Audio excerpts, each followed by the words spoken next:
প্রথম অংশ বিয়েবাড়ির ঘটনা খালা ও খালাতো বোন। আমাদের বাড়িতে বিয়ে উপলক্ষে খালা আর খালাতো বোন আসলো।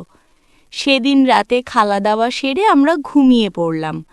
তারপর নড়াচড়ার জন্য আমার ঘুম ভেঙে গেল। আমি তাকিয়ে দেখলাম আমার খালা অদ্ভুত আচরণ করছেন। আমি খালাকে দেখে অবাক হয়ে গেলাম। তারপর খালা যা বলল তা শুনলে তোমাদের পানি চলে আসবে। আমাদের জয়েন্ট ফ্যামিলি না হলেও বাবা চাচারা সবাই একই জায়গায় যার যার মতো বাড়ি বানিয়ে বসবাস করত।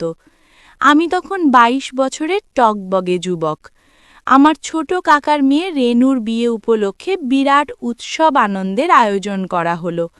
আত্মীয় স্বজনদের মধ্যে ছোট চাচির সবচেয়ে ছোট বোন ময়না খালা আর তার মেয়ে মায়াও ছিল। মায়া তখন কলেজে পড়ে, অসম্ভব সুন্দরী আর খুব অহংকারী।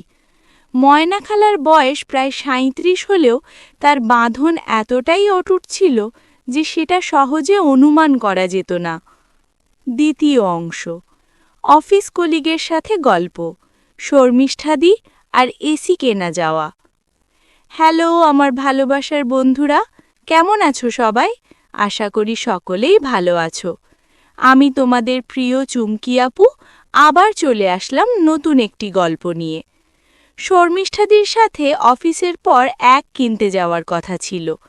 শর্মিষ্ঠাদির একটা এসি খুব প্রবলেম করছে, তাই এক্সচেঞ্জ করবে। শর্মিষ্ঠাদি আমার টিমের সিনিয়র মেম্বার।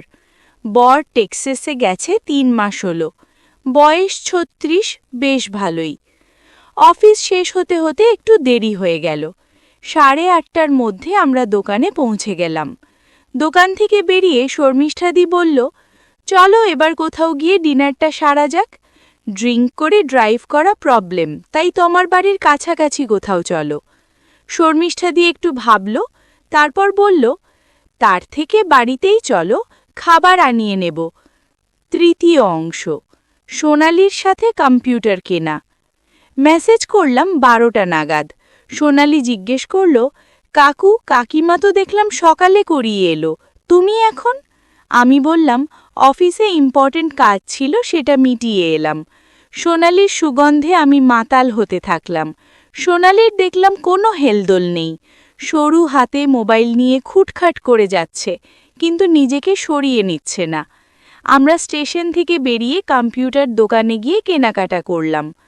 চতুর্থ অংশ মন্দারমণি ভ্রমণ, তিয়াশা ও বসের স্ত্রী। সবাই মিলে ঠিক হলো যে মন্দারমণি যাওয়া হবে। বেশ বড় একটা দল হলো আমাদের। তিয়াশাকে দেখলাম জিন্স আর টপ পরে দারুণ লাগছে।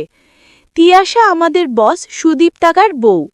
তিয়াশার সাথে কয়েকবার চোখাচোখি হলো। সমুদ্রের ধারে এসে দেখলাম সুদীপ্তাদার ছেলে ফুটবল নিয়ে খেলা করছে, আর তিয়াশা ছেলের পাশে পাশে হেঁটে বেড়াচ্ছে। তিয়াশার খোলা চুলগুলো সমুদ্রের হাওয়ায় এলোমেলোভাবে উড়ছে।